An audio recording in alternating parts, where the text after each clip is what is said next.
Welcome, welcome, welcome. Gonzo Greengrin back again. And today we're doing something a little different. You see, the whole reason I started this YouTube channel is because I like to entertain people. And aside from when I'm gaming or doing the laugh challenges that nobody seems to like, when I'm out in the real world, the best way I like to entertain people is through storytelling. Because I happen to be a history buff and I got a lot of interesting stories to tell. So as you might have figured out from most of the games I play on my channel, that I'm a big fan of the horror genre. So being a history buff and a fan of horror, I can tell you very much there's nothing scarier than a horror story that actually happened. So I'm starting a new series on this channel about scary stories that actually happened. Real life shit that is not made up and will terrify you, or at least slightly make you cringe.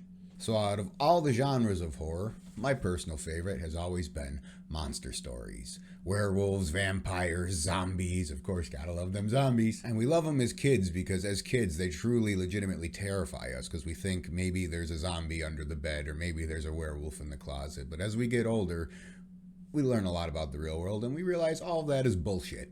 That's why as adults, with big brains and rational thinking, there is nothing absolutely more horrifying than a monster story that actually happened. Story number 1. The Lions of Tsavo. Here's a story, and it's true. Our story takes place in the year 1898 at the height of the infamous scramble for Africa. The British, being as ever ambitious as they always are, wanted to build the most extensive and massive railroad system across the entire continent, competing heavily against the French and the Germans. And in order to do this, they had to hire somebody to build a bridge across a river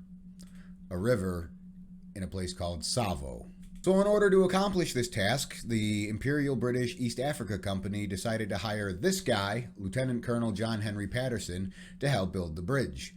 Patterson was a 30-year-old British officer and was overjoyed to head to Africa. So when they said, "Would you like to do this?" he said, "Hell yeah, let's do it." Now Patterson was not an engineer. He was not a laborer. He was not sent there by England to lay bricks or to map shit out. He was sent there as a British officer to quote unquote ensure efficiency and hasten results. Pretty much he was sent there to be an asshole to all the black and brown people breaking their backs for England. So Patterson arrives in Mombasa on March 1st, hops on a train, and immediately heads to Tsavo. And while he's going, he's amazed. Like, wow, look at it. All the trees, the birds, the animals, giraffes. It's beautiful. All this lush green and this life. For about 20 miles until he hit the Taru Desert. And slowly, the land got a little bit more red flaggy, to say the least. Black and brown fertile dirt turned to red sand. All the green leafy foliage turned to yellow stringy plains, and the only trees around were either dead, dried up, or busted, sticking out of the ground like stalagmites. Didn't really look that appeasing as the beginning of Africa. So around sunset on March 2nd, Patterson finally arrives to Tsavo, and he's greeted by a camp of about 8,000 Indian workers that they referred to as coolies. You see, a lot of the black Africans, they refused to work for the British, so they had to import a lot of foreign workers, so the majority of the workers there were Indian, not African. This had its pros and its cons in that the Indians, being already accepting the fact that they were part of the British Empire at the time, were more than happy to work, and they could use the money, paid good money, and they weren't going to fuck around, and they're going to get the job done real quick for England, and they were happy about that. The cons, on the other hand, was that they don't know shit about Africa. These are Indians. They don't know anything about the diseases there. They don't know anything about the harsh environments there. And unfortunately, as we're about to learn, they didn't know anything about the wildlife there. So the first day goes off without a hitch. Patterson's looking around like, oh, that looks nice. We need to build that up. We need more of that. These guys need tools. You get off your ass, back to work, chop, chop. Goes on for the whole day, and then at night, he returns to the center of camp and goes to bed. And then the very next day, Coolie comes to him and tells him there's been a lion attack. And he completely ignores it. You see, like I said, these coolies were actually really well paid, not by British standards, but when they translated that currency into Indian currency back home, they made a lot of money. And it wasn't uncommon for workers to rob and kill each other for that money. So that's what he assumed happened. He said, there is no lion attack. Everyone back to work. Everything's well. All is fine. So everybody went back to work, and things went pretty well for about 5 days. And on the 5th day, well, before we get into that, let me talk about this guy named Singh who was there. You see, Singh was a Sikh and a Jemadar, and anyone who knows anything about those guys know they have a proud history of being warriors and protectors and keeping the peace. And that was his duty. He was there to keep the peace, kind of like the camp warden or the camp police officer. And on the 5th night, Patterson realized he couldn't find him. He asked around, "Where's Singh? Anybody seen Singh?" And that's when one of the coolies told him, and I quote, "The devils took him." The attack happened at about midnight-ish the previous night. Several of the coolies who were staying in the same tent as Singh witnessed the attack, and they all gave the same story. They were all in the tents trying to get some shut-eye when a big-ass lion popped its head in, sank its fangs into Singh's thigh, and the only word Singh could make out was "Koro," his language for "let go," before he was yeeted off into the darkness. Patterson immediately began searching the camp, where very quickly he found lion tracks. And alongside the lion tracks were large amounts of blood. And most disturbing of all, he found human handprints and heel prints running alongside the lion prints and the blood, indicating someone being dragged and desperately clinging on for dear life to avoid being dragged off and becoming a human Happy Meal. So Patterson and a fellow British officer by the name of Haslam tracked the lion prints and human prints and blood from the middle of camp all the way out into the bush for, as Patterson described, several miles before finding Singh, or what was left of Singh. On discovery of Singh's remains, Patterson was horrified to find 3 disturbing details. Detail number 1, Singh's body. In his own words, it had been broken to pieces, completely mangled, chewed up, unrecognizable. Fact number 2 was that by the amount of prints he saw in the area, that meant that there were 2 lions, not just one.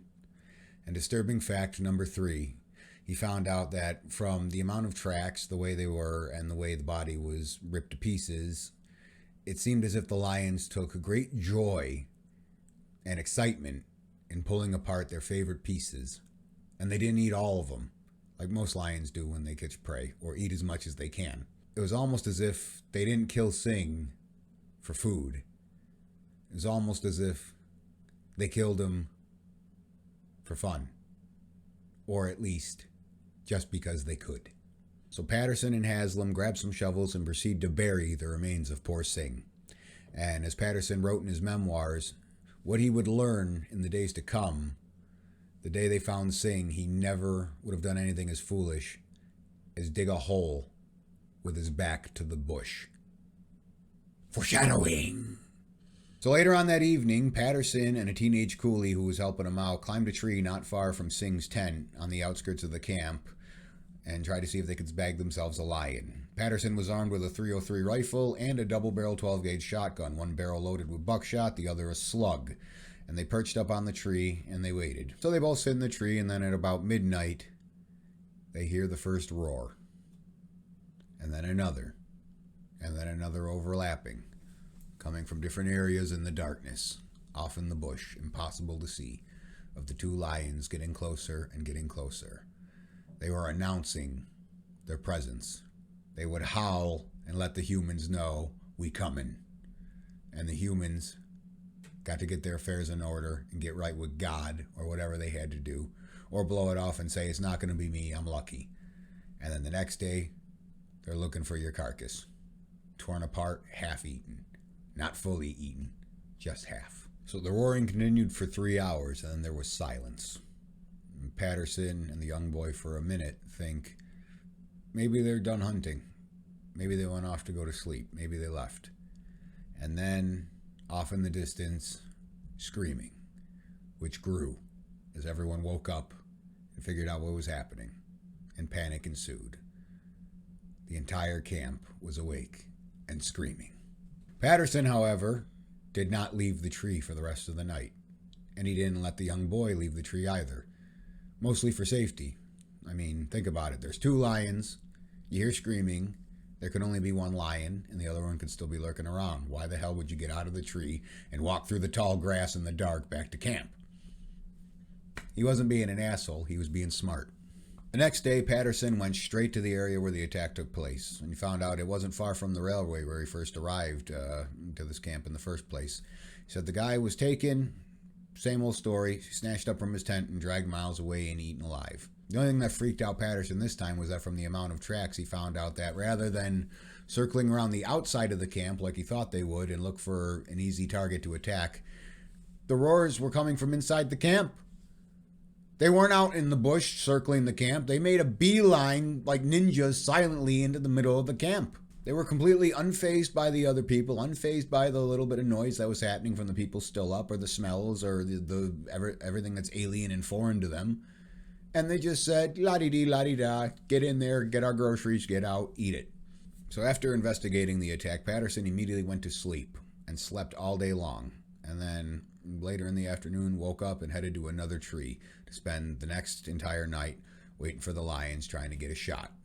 This time, the coolies brought him 2 goats to use as bait, not far from the tree where he was perched up. Hopefully, they would be enticed by the goats and he can get a clean shot on at least one of them. The young teenage coolie was with him too. However, Patterson dismissed him and told him to go back to the camp to get some sleep. He told him to do this because 2 hunters in a tree would just make it easier for the lions to smell him and blow his cover.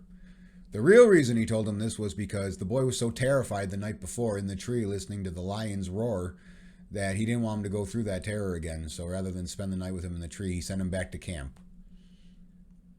Send him from the only safe place in the area back to camp. Back to ground zero. Yeah, way to go, Patterson. Up in a tree with guns. No, go back to the tent with no gun and just hope you're not one of the unlucky ones tonight. In Patterson's defense, he did tell him to stay in the tent closest to the tree, however. So the night goes on. Patterson's got his rifle ready. He's looking at the goats and he's waiting. And there's no sound. Nothing. No roaring.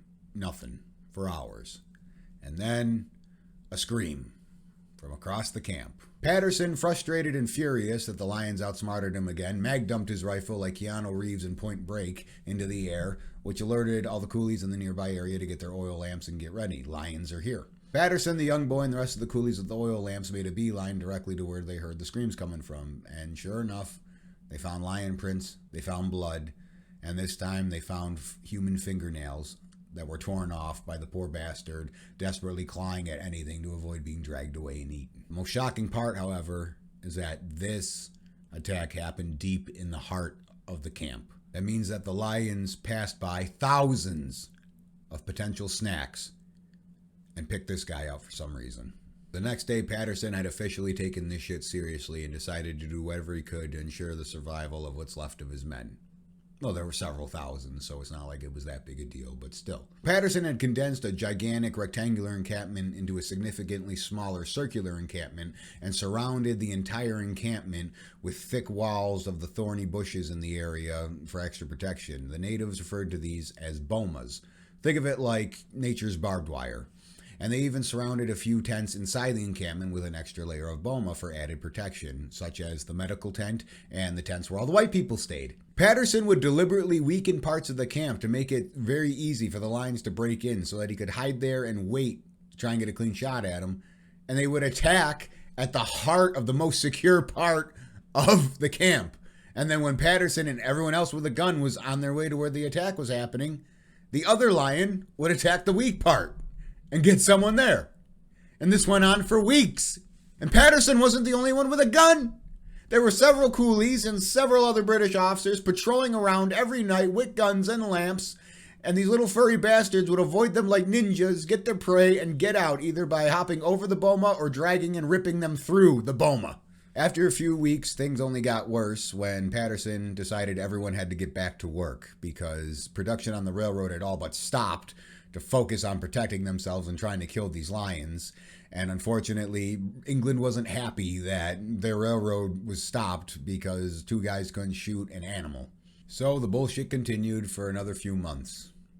Patterson would perch in a tree to no avail every night, and every morning he would follow their tracks to no avail except for bloody remains of the people they snatched. But not every attack ended in death. There were a few times the lions failed to get their prey. A great instance was when one of the lions attacked one of those double secure boma tents that had a white Greek engineer in it working on the bridge. The lion went through the boma, popped his head in, thought he was grabbing the person, but only got a mouthful of his mattress and pulled his mattress out, and then attempted for several minutes to pull it through the boma, and then stopped when he realized, number one, this isn't a person, number two, this isn't working. Another attempt was when a lion snatched a big old bag of rice and took off with it, and the next day they could find the trail of rice all the way out the camp. That night when it happened, everyone was startled and scared when the lion pulled the old snatch and grab, but once they realized he just grabbed a bag of rice, they all calmed down and breathed a sigh of relief. And the funny part was that you could hear the lion roaring in anger once he got a few miles away and realized he could not eat what he just grabbed. Because despite popular belief, lions aren't vegan. We taught a lion to eat tofu. Another failed attempt was on an Indian trader with his donkey while he was on his way to the camp to sell spices to all the coolies. As he was walking down the trail, one of the lions bolted out of the bush, missed the trader, but got tangled up in the donkey's reins and then took off back into the bush, dragging the donkey with it.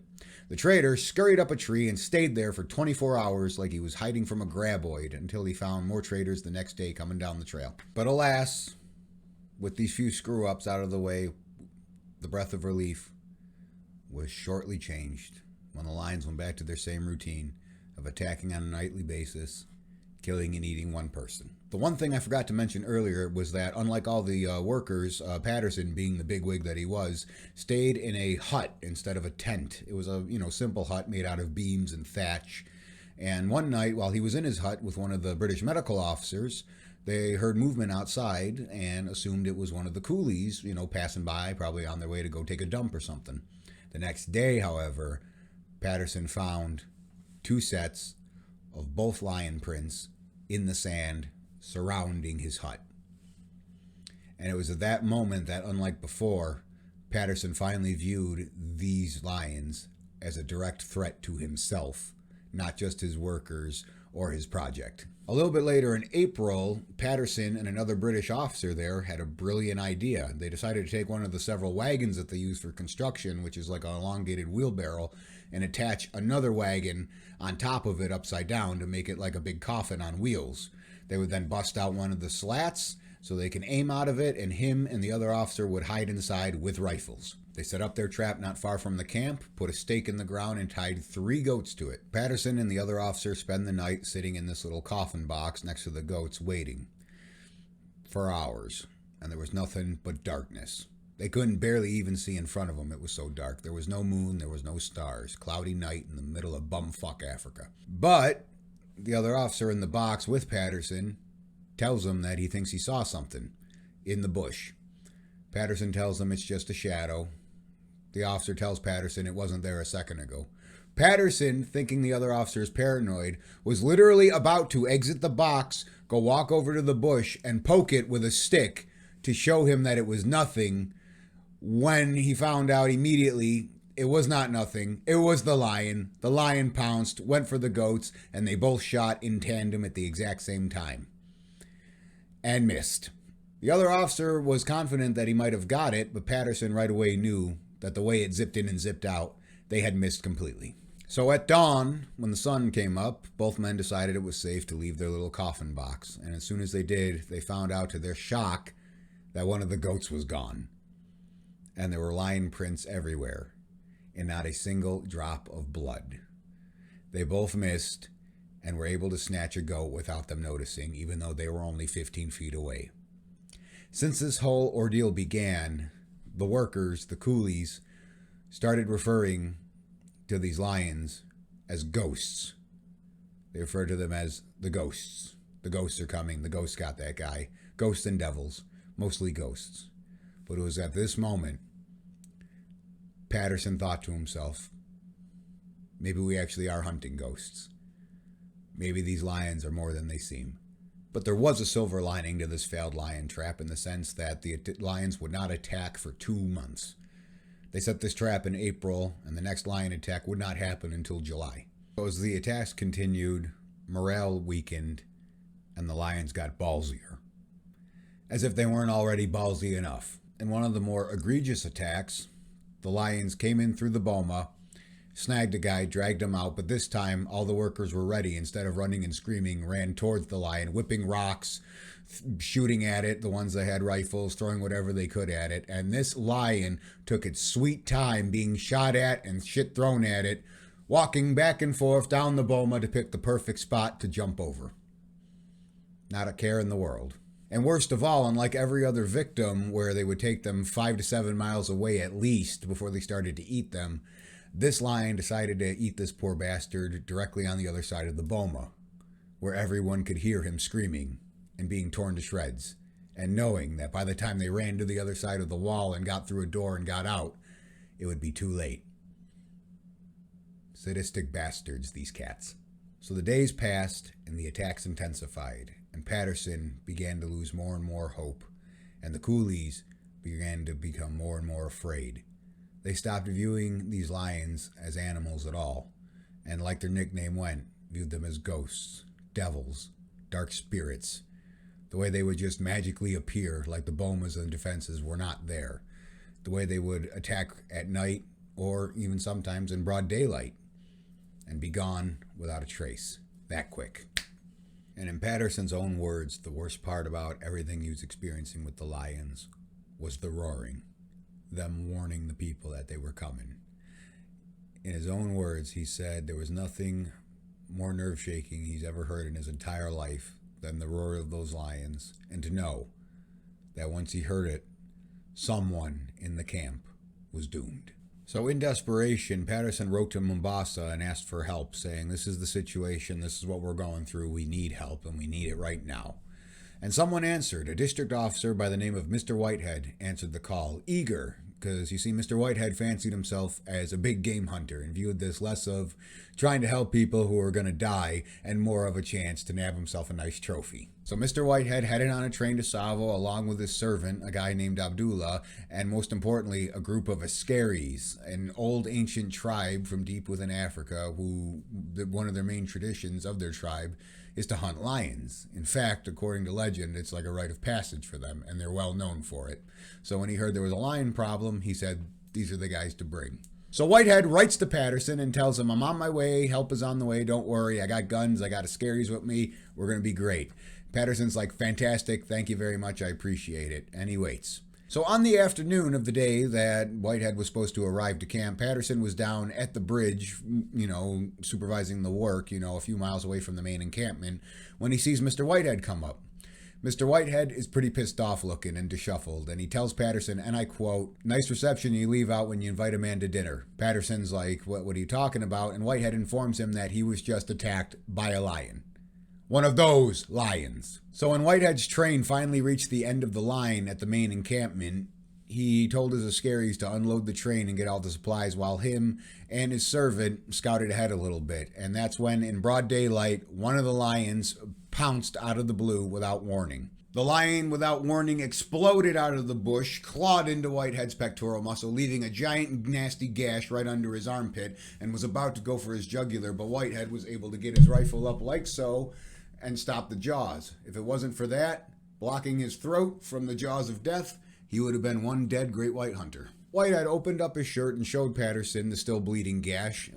Patterson inspected it and determined that yes, that was a lion claw, and yes, that was from one of his lions. When Whitehead was struggling with the lion, he fired his rifle, which caused the lion to get spooked and take off, but not before grabbing poor Abdullah and dragging him with him for some takeout with a turban. Patterson did not lose hope over this incident with Whitehead because Patterson had been working on something for the past few days.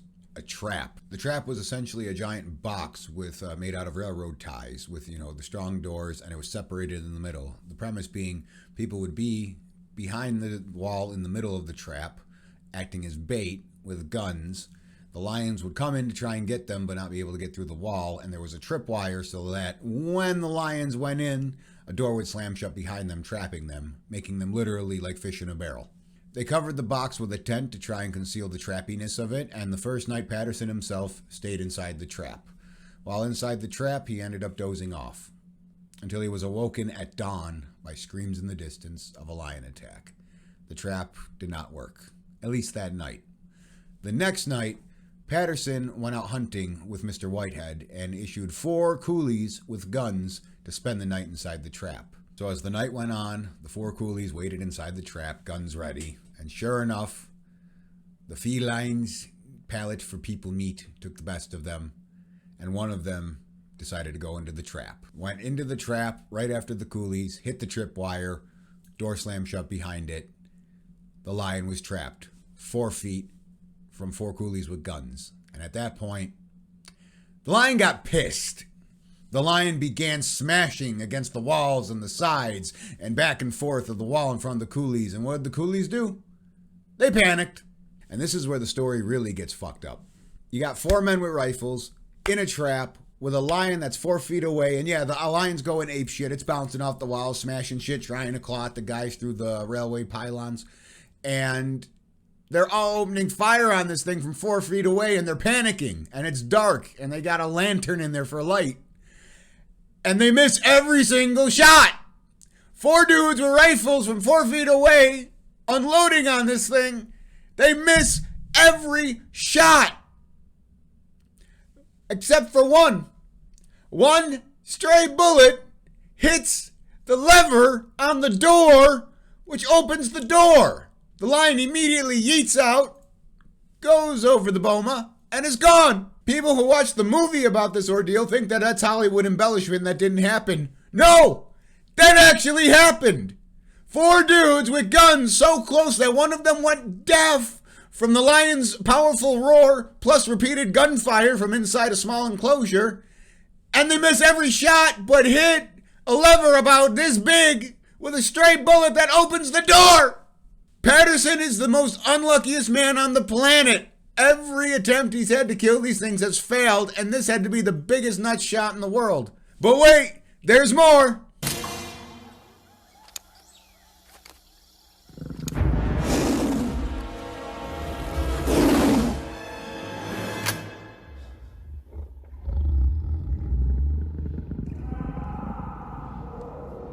This too actually happened. This is not Hollywood embellishment. He had a bunch of coolies during one of the lion attacks, flushed the lion out. He was 15 yards away, point blank range, and the gun misfired. This happened.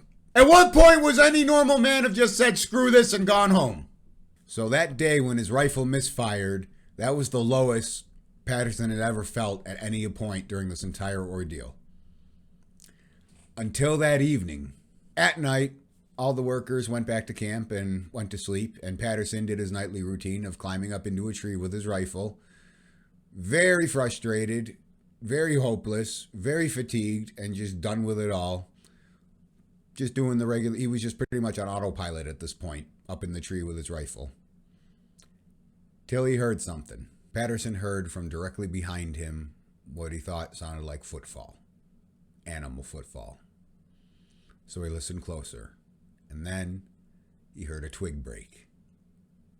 He froze with his rifle in his hand and waited for more sounds. An hour passed, and there was nothing. He was so tense in listening, waiting for the next sound, that an owl landed on his head, thinking that he was part of the tree. He was so motionless.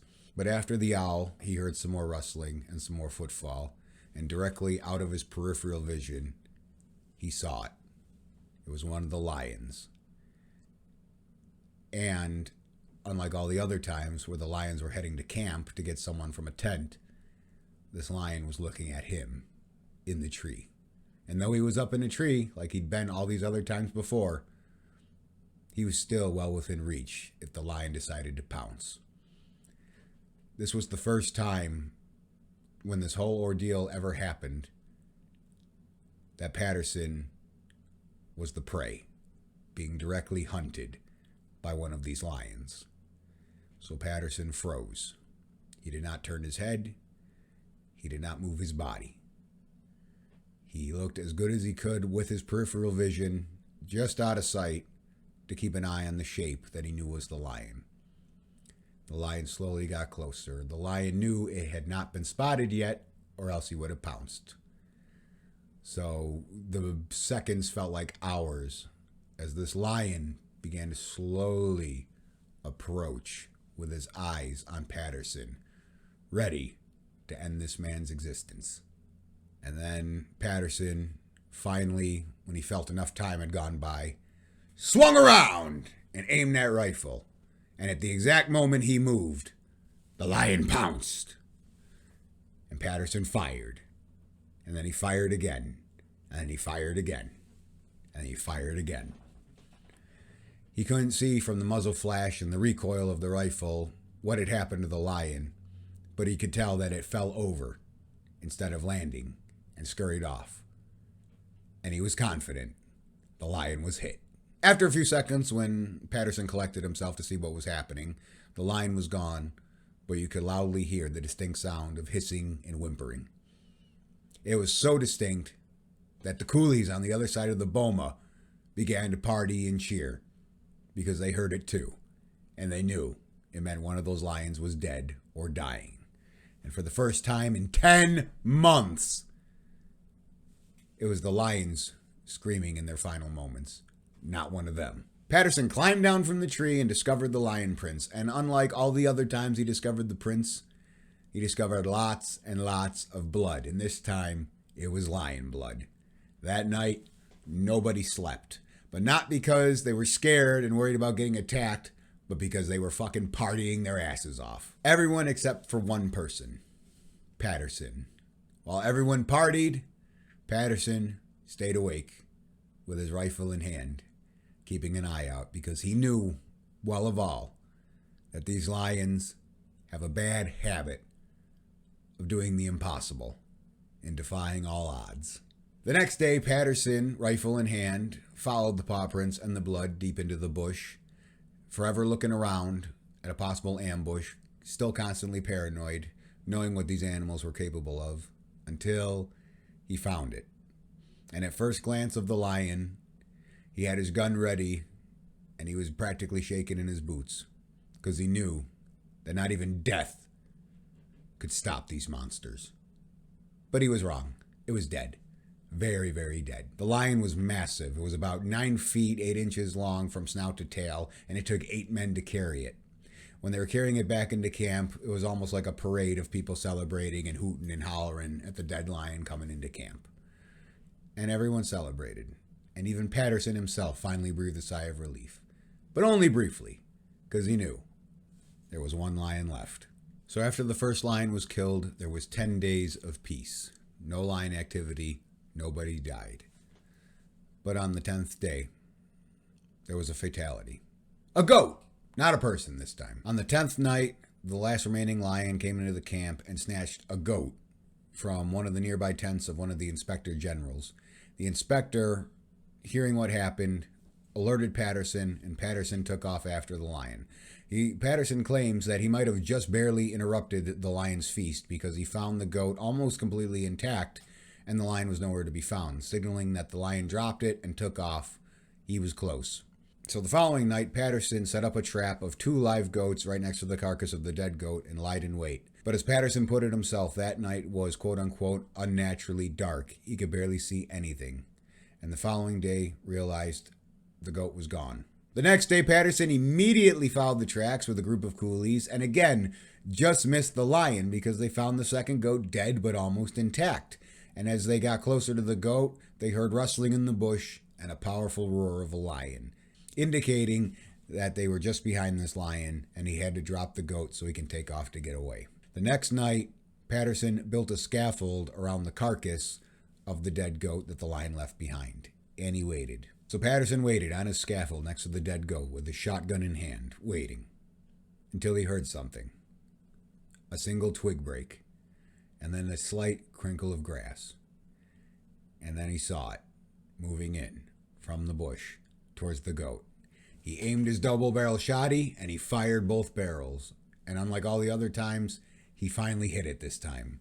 He heard it hiss and roar in pain and take off back into the bush. From what Patterson can see from his scaffolding in the dark of night, he was able to make out a large amount of blood, indicating that he knew for sure he hit that lion and that the next day would reveal another dead lion body. So he waited until sunup. But the next day, after tracking the paw marks and the blood, he lost the path. He lost the lion. It's still out there, but he knows for a fact that it's wounded. And again, Another 10 days of peace. But on the 10th night, screams erupted in the camp yet again. But this time, unlike every single other time in the 10 months of terror that this has been happening, all the coolies were able to gang up and fight off the lion and force him to retreat without a single casualty. For once, the workers, not the white guys with guns, but the workers, were able to fight off these man-eaters, or at least one of them, with pots and pans, and not die. That was a major morale boost that this camp needed. Maybe the lion was too badly wounded from getting shot the 10 nights before. Maybe it was dealing with the morale loss of losing its comrade, or maybe both. But there wasn't a single casualty, and that lion retreated in a hurry. So the following night, after the workers were able to drive off this lion, he decided he was going to try again. Climb the same scaffolding next to the same dead goat, and wait. This night, he felt confident enough to bring the boy that he had with him earlier back to him. He told the boy it was his job to keep him alert, but not annoy him, and to wake him up if he fell asleep. As the night went on, Patterson dozed off, but was awoken by the boy tugging at his shirt. Patterson knew it wasn't smart to jerk up and go, what? So he slowly opened his eyes and slowly began to look around. And then he saw it. This night was different from all the others. All the other unnaturally dark nights. This one had a full moon and all the stars were out. No clouds. And he could see the lion in the distance, stalking the full lion. And the lion had no clue that Patterson could see him. Patterson remarked in his memoirs that it was amazing to see the animal for the first time move in stealth and stalk and to be able to see its whole body, completely unaware that he just lost his cloak of darkness. Had this been any other night, like all the other cloudy, dark nights that he encountered, he said the lion would have been completely invisible. But he stuck out like a sore thumb. So Patterson watched without moving this lion move closer and circle closer, inch by inch, closer and closer. And then it reached a point where Patterson realized this lion wasn't interested in the goat. And just like the first lion before it, this lion was looking right at Patterson. It didn't matter. As soon as he was satisfied that the lion was close enough, he opened fire. So Patterson fires 5 shots from his .303 rifle, and as he puts in his memoirs, he doesn't know if all the shots hit, but he knows that the first shot hit and the last 2 shots definitely hit. After the shots ring out, the lion doesn't fall, it doesn't go, it just immediately turns tail and bolts back into the bush. But it lets out a cry, a very unique cry they haven't heard from any of these lions before. The cry of a dying lion. So confident that this animal had been mortally wounded, Patterson finally went to sleep on top of the scaffolding, and as he put it in his book, it was the best sleep he'd had in 11 months since arriving to Africa. So confident that this animal was either dead or in the process of dying, Patterson and a group of coolies headed out the next day, following the paw prints and the blood deep into the bush, looking for the lion. When they got to a particular bush, they heard a massive roar, the roar of the lion. And it was a distinct roar. It was the kind of roar you hear from a cornered animal, an animal that can't go on, but is being approached. So Patterson, along with his gun bearer directly behind him, start approaching the bush they heard the roars from when this lion burst his head out through the bush, snarling and showing its tusks, as Patterson called them, the big old fangs, saying, "Stay away or I'll eat you." Patterson got a little closer and readied his .303 rifle to take shot. And it was about that moment the lion emerged from the bush, going straight for Patterson. Patterson aimed and fired. He hit it. It went down. And then it got back up and kept advancing. Patterson fired again. He hit the lion. The lion went down. The lion got back up. The lion kept advancing. He fired 2 more shots, which hit the lion directly, but had little effect. At that point, he's backing up and getting so close he drops his rifle, so he reaches out to his gun bearer for the next rifle. But there was no gun, because there was no gun bearer. It turns out the gun bearer and the other coolies that were with Patterson both unanimously said, "Fuck this noise," and climbed up one of the closest trees as fast as they could the second the line started advancing. Patterson, doing the smartest thing that any of us ever would have did, shit his pants, turned on a dime, and ran like hell. As Patterson ran for his life to the closest tree and started climbing, this bleeding, broken man-eater with 2 broken legs still chased after him and still managed to climb the damn tree right after him. This animal had 2 broken legs, was riddled with bullets, gonna die in less than an hour from its wounds, and was still coming at him with everything it had. But unfortunately for that lion, the tree that Patterson decided to climb was the tree with his gun bearer in it. Once he reached the top, the gun bearer handed his Martini rifle to Patterson, who took aim and fired. This time, the lion didn't get back up. After 11 months of hell dealing with 2 man-eaters that seemed to think unlike any other wild animal and specifically target people, and almost getting Patterson himself twice, it was over. They were both dead. Dead, completely dead, not getting up again, dead. And to make sure they didn't get back up, Patterson skinned both of the lions and made rugs out of their pelts. The work on the railroad went on without a hitch after that. The bridge was completed, the railroad was completed, and England got their railway system. And Patterson went home. And all the workers went home, the ones that were left.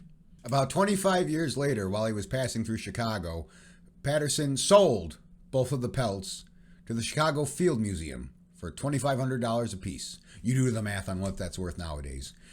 The Field Museum immediately taxidermied the lions instead of having them just as pelt rugs. And they have them on display there still. You can go there today and see the lions of Tsavo.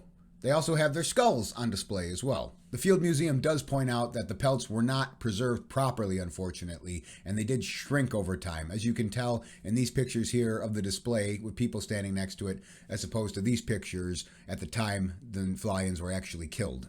In 1907, Patterson wrote a book titled The Man-Eaters of Tsavo, in which he detailed everything that he went through and everything that the poor bastards at the rest of the camp went through for the entire year they were down there. You thought 2020 was bad. Ha! And in the year 1996, they made a film about the ordeal called The Ghost and the Darkness, starring Val Kilmer and Michael Douglas. It's a pretty good film, and it's actually historically accurate for the most part compared to Hollywood standards. But there is one thing in the film that does bug the hell out of me compared to the true story, because in the story, the lions of Tsavo, male lions from Tsavo, don't have manes. They're maneless, and they're a lot larger than regular male lions. In the film, they used regular male lions with manes. A lot of people say, why did they make that change? Well, the most obvious answer would probably be, regular tamed male lions are a lot easier to work with than actual Tsavo lions, which are super aggressive and hard to tame. But then you could have just used female lionesses. Personally, I think it's because Hollywood thinks everyone who watches their films are stupid, and anyone who has basic knowledge of lions knows that it's the lionesses that do all the hunting and all the killing, while the males just sit on their ass and mate and eat.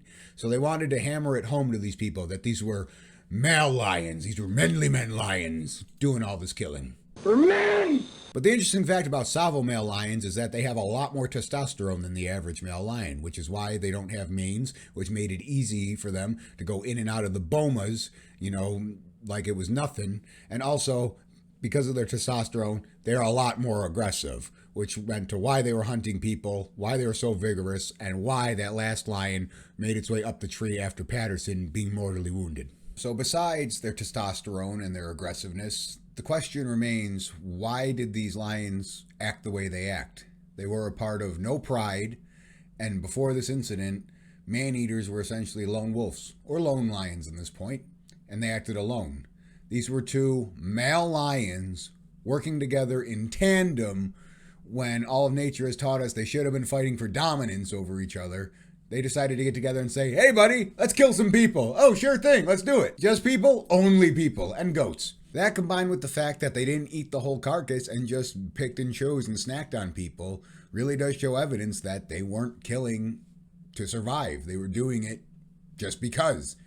I mean, even though they were eating meat, it wasn't like they were starving to death. But every single night, they picked someone up, they took what parts they wanted, and they left the rest. So another thing to bring into question is the exact body count of these lions. In fact, Patterson himself said he personally witnessed over 100 people be killed by these lions, but skeptics are saying a hard no on that one. In fact, the Chicago Field Museum ran a test on the teeth of the skulls of the lions, looking for isotropic signatures of animals in their diet that would have eaten meat. They were able to look back through the tests over the last year of their life before they were killed to discover that 70% of their diet was herbivores and 30% of their diet were omnivores. People. The Field Museum also concluded that from the test results of the isotropic signatures that the lions must have eaten about 30 pounds of flesh per victim, which means the two lions together had a body count of about 35 people. Still a big number, but not quite in the hundreds like Patterson had claimed.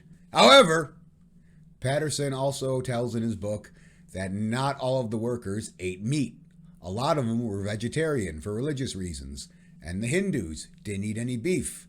And most of the other workers would not eat meat unless they saw how the animal was slaughtered. That, on top of the fact, as I pointed out earlier, that the lions were picky eaters, and they picked and chose what parts of the bodies they ate. They didn't eat the whole body, which is a great answer to why the hell didn't Patterson just poison them, because he did think of that. And he thought the poison wouldn't work, because they weren't eating all the meat of their victims. So when you take the test results that the Field Museum came up with of 35 victims, and you minus the fact out of all the victims that did not eat meat, and you minus the fact that they didn't eat 30 pounds of meat per person to more about 3 pounds of meat per person, those numbers look a little bit different. But the most disturbing part about this entire story isn't the fact that these lions killed so many people. It isn't the fact that they were working together as two male lions, something that had never happened before and has never happened since. It wasn't the fact that these lions were extremely cunning and smart and were extremely hard to kill or be trapped or outsmarted. It was the fact that as human beings, we take great pride in the fact that we have conquered the world. We can put a man on the moon. We can manipulate genetics. We've created civilization, and that we are no longer anywhere on the food chain. But the sad reality is that we are made of flesh and bone, and we are on the food chain, always and forever. And despite everything we've been taught in life since we were children, growing up and experiencing the real world, sometimes monsters do exist. And in the jungle, the mighty jungle, the lion does not sleep tonight. The lion hunts. And sometimes the lion hunts you. And with that cheap-ass jump scare ends the story of the Lions of Tsavo. And ends this video. If you liked what you saw, leave a like.